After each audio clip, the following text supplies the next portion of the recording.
Hello friends, पिछला video में हमने 12th मैथ के एक्सरसाइज 1.3 को कंप्लीट किया था। आज हम समझते हैं एक्सरसाइज 1.4 के बेसिक को। तो देखते हैं हमारा ये एक्सरसाइज है हमारा 1.4। इसके बेसिक को समझते हैं। इसमें हमारा पहला टॉपिक आता है द्विआधारी संक्रिया। द्विआधारी संक्रिया।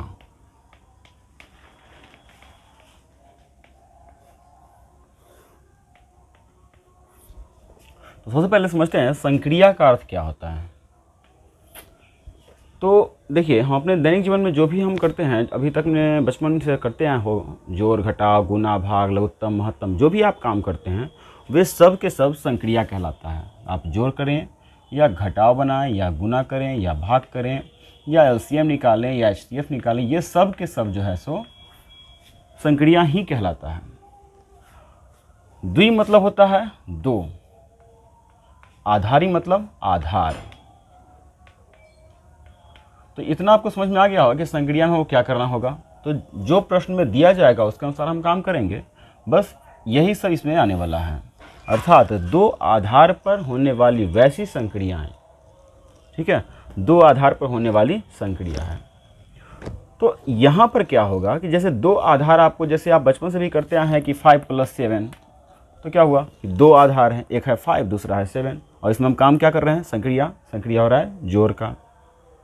तो यदि इसमें रहता 3 - 8, तो यहाँ पर देखिए एक आधार है 3, दूसरा आधार है 8 और संक्रिया है घटाव का। लेकिन यदि कोई ऐसा प्रश्न रहे कि इसमें एक ही मतलब दो आधार तो हो, लेकिन उसमें ऐसा दे दिया जाए जैसे कि हम कहें कि 3 और 8 का हमको इस प्रकार से सेट करना है कि 3 का स्क्वायर भी हो जाए, इसमें कह दे कि 8 को ऐड कीजिए। तो यहाँ पर देखिए कि तीन बातें यहाँ पर आ गई।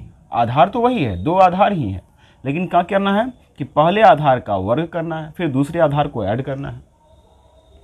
तो यदि हम दो या दो से अधिक यहाँ पर जब हम जोड़ रहे हैं, तो उस स्थिति में हम एक विशेष प्रकार की संक्रिया का प्रयोग करते हैं और उसे हम सूचित करेंगे स्टार से।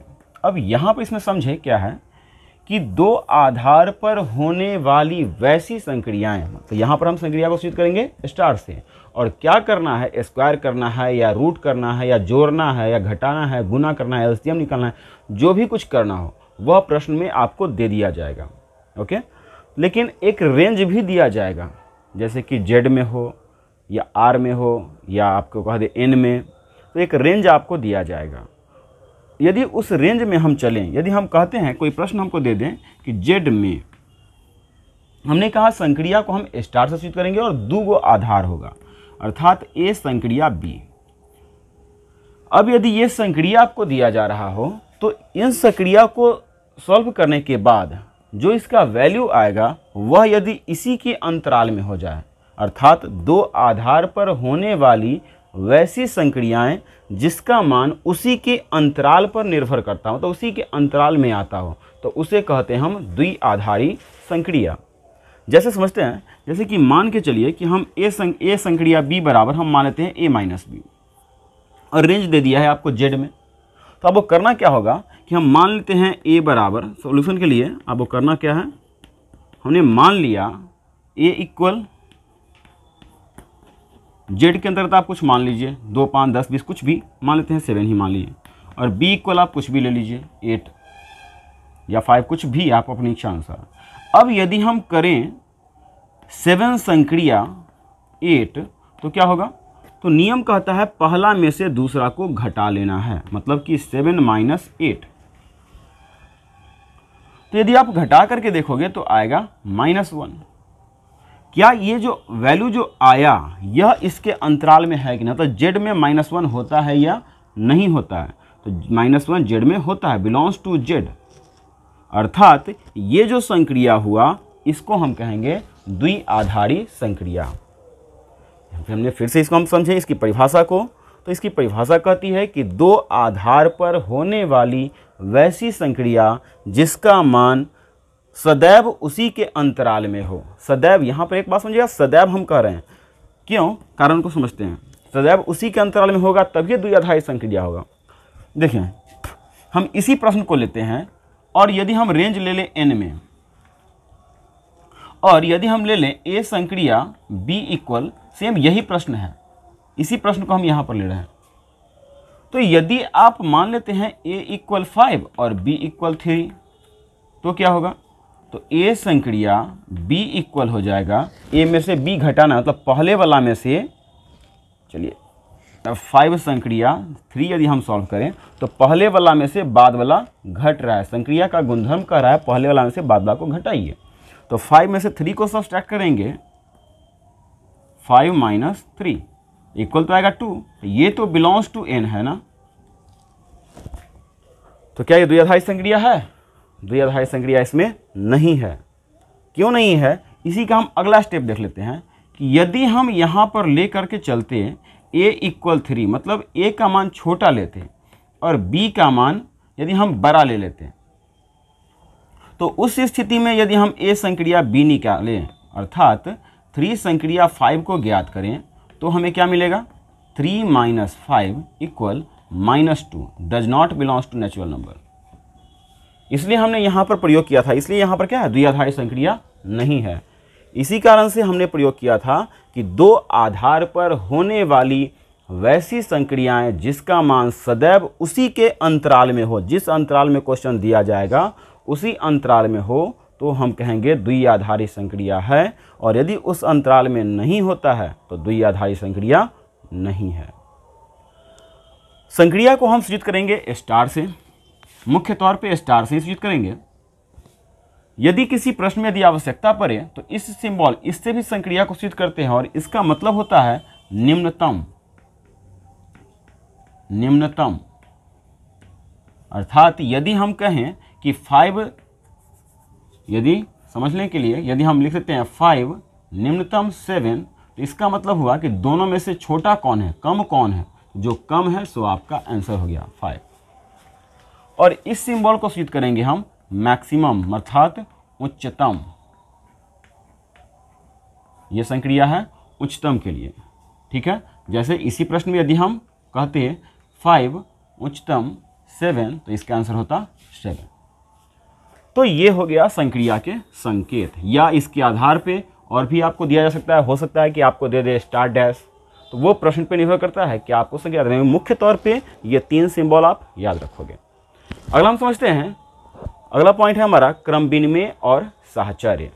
क्रम विनिमय नियम। तो बचपन में आपने पढ़ा होगा इसको 6-7 में कि ये 2 प्रकार का होता था। एक होता है योग का क्रम विनिमय नियम, योग का क्रम विनिमय, चलिए खाली योग काम लिख देते हैं, इतना समझ जाइए। और दूसरा होता है गुना का क्रम विनिमय। योग के क्रम विनिमय का मतलब है क्रम का विनिमय, मतलब क्रम को उल्टा करने पर इसके मान में कोई अंतर नहीं होता है, इसके लिए नियम है।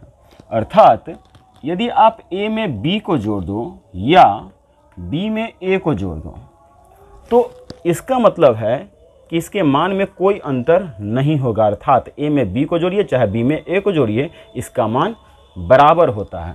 एग्जाम्पल समझते हैं, यदि आप 5 में 7 को ऐड करो, 5 + 7 12, या 7 में आप 5 को ऐड करो, दोनों का मान 1 बराबर होगा। अंक को यदि हम विनिमय कर दें, क्रम इसके क्रम को उल्टा कर दें, तो भी इसके मान में कोई परिवर्तन नहीं होता है।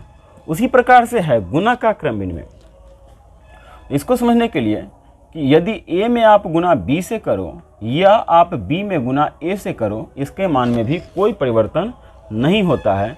इसे हम कहते हैं गुना का क्रम विनिमय नियम।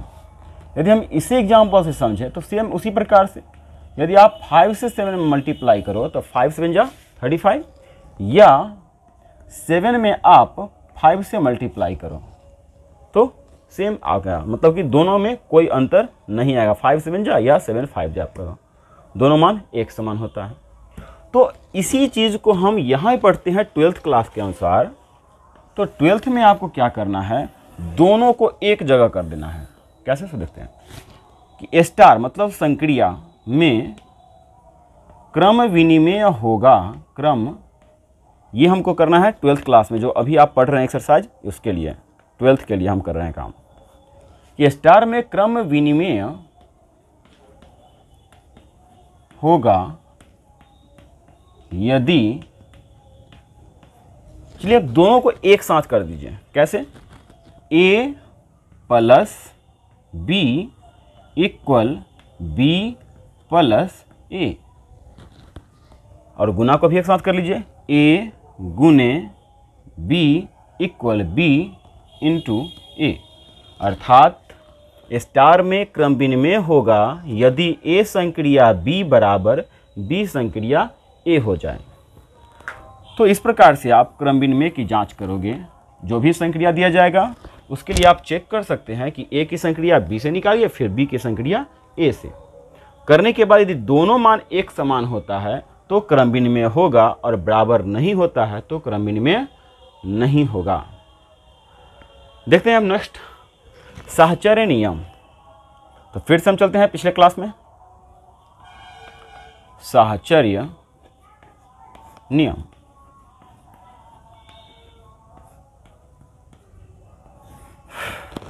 इसमें भी वही है, ये भी दो प्रकार का होता है, योग का साहचर्य नियम और एक होता है गुणा का साहचर्य नियम। योग का साहचर्य नियम कहता है कि यदि आप a में b को जोड़ दो, ठीक है, और जितना आया उतना में आप c को जोड़ो, या आप पहले b में c को जोड़ो और जितना आया उतना में आप a को ऐड करो, तो इसके मान में कोई अंतर नहीं होगा। अर्थात यदि हम इसे समझें एग्जाम्पल के आधार पे, तो देखिए आप 2 में 3 को ऐड कीजिए तो आएगा 5। अब 5 में यदि आप 5 को ऐड कर दो तो आ जाएगा 10, या आप यदि 3 में 5 को ऐड करो तो होगा 8, और इसमें यदि आप 2 को ऐड करो तो भी आ जाएगा 10। अर्थात दोनों ही स्थिति में एक समान होता है। तो इसे हम कहते हैं योग का साहचर्य नियम। गुणा के साहचर्य नियम को समझते हैं। तो इसमें भी उसी प्रकार से है कि आप a में गुना b से करो और जितना आया उसमें गुना आप c से करो, या आप क्या करो कि b में गुना पहले c से कर लो और जितना आया उसमें आप गुना a से कर दो। तो इन दोनों के मान में कोई अंतर नहीं होने वाला है। जैसे यदि आप 2 में मल्टीप्लाई 3 से करो तो 2 3 जा 6, अब इसमें यदि आप 5 से मल्टीप्लाई करो तो 6 5 जा 30, इधर क्या मिला 30। इधर भी वही काम करें, देख लीजिए ध्यान से। तो पहले ब्रैकेट का काम करते हैं, इसलिए यहाँ पे ब्रैकेट लगा हुआ है, पहले ब्रैकेट काम 3 2 जा 6 6 5 जा 30। इधर भी हम वही काम करें तो 3 में पहले आप 5 से मल्टीप्लाई कर लो तो 3 5 जा 15, और जितना आया उसमें आप 2 से कर लो। डिजिट केवल हम, डिजिट वही है, केवल ब्रैकेट चेंज कर रहे हैं। तो इसे हम कहते हैं गुणा का साहचर्य नियम। अब यदि हम चाहें 12th में जो हमें आवश्यक है उसके लिए, 12th के लिए कि हमें कौन से फॉर्मूला हमको याद करना होगा, कब इसमें साहचर्य कब होगा, तो सेम कंडीशन जो हमने क्रम विनिमय के लिया था वही चीज़ इसमें भी आएगा कि स्टार में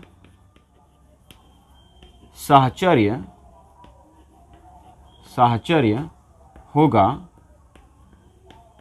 यदि, सेम काम कर लेना है, a plus b plus c equal हो a plus b plus c, या सेकेंड है a इंटू बी, तो a इंटू बी इंटू, बस केवल क्या कर रहे हैं इसमें इंटू लगा दे रहे हैं, मल्टीप्लाई। तो ये यदि आपको मिल जाए तो आप समझ जाओगे कि फंक्शन में साहचर्य है या नहीं है।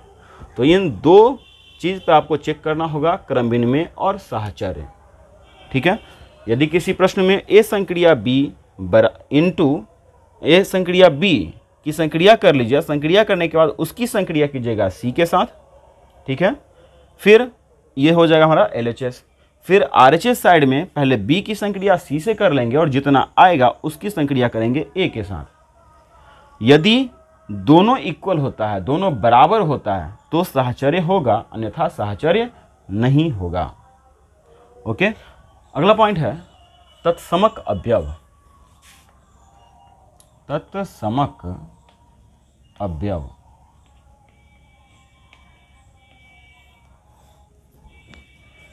ये 7th के प्रथम एक्सरसाइज में ही आपने पढ़ा होगा तत्समक अवयव के बारे में कि वैसी संख्या जिसकी वो किसी संख्या में जोड़ने पर उस संख्या के मान में कोई परिवर्तन न हो तो उसको हम कहते थे योग का तत्समक अवयव। और वैसी संख्या जिसे किसी दूसरे अंक में गुणा करने पर यदि उसके मान में कोई परिवर्तन न हो तो उसे हम कहते हैं गुणात्मक, मतलब कि गुणा का तत्समक अवयव होता था।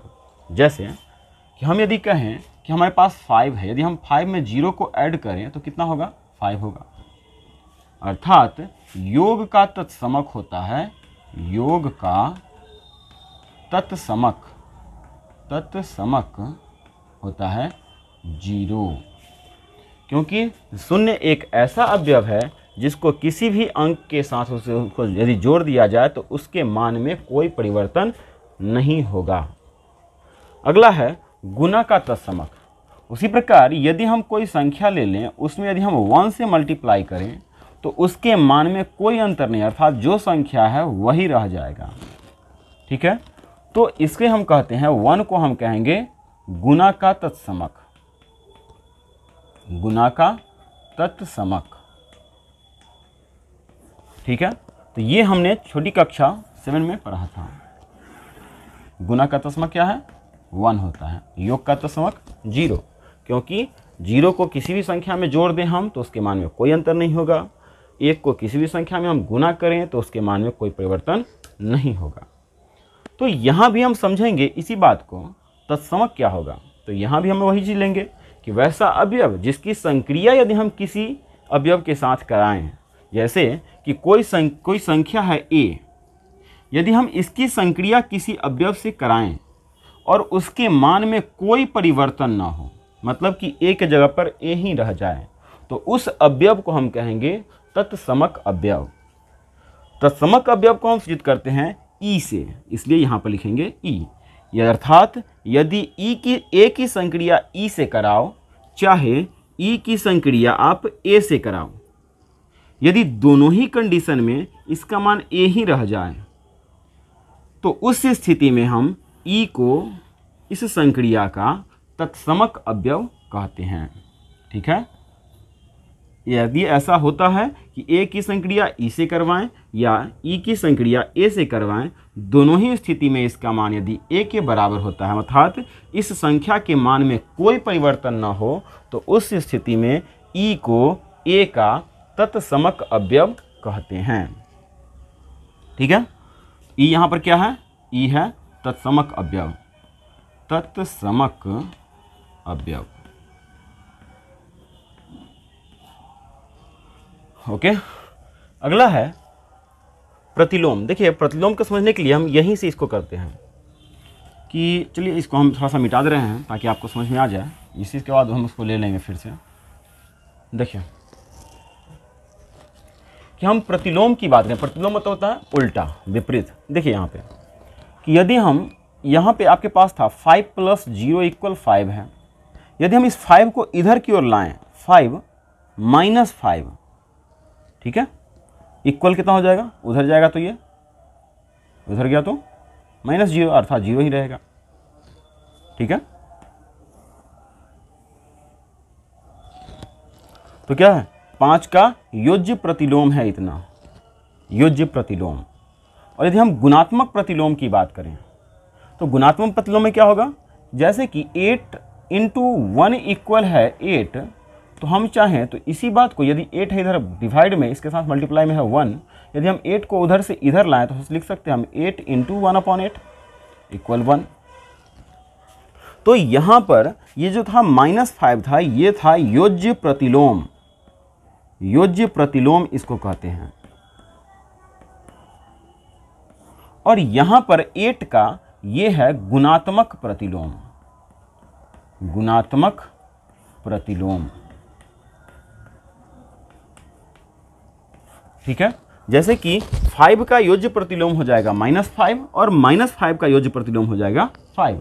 उसी प्रकार 8 का गुणात्मक प्रतिलोम है 1/8 और 1/8 का गुणात्मक प्रतिलोम है 8।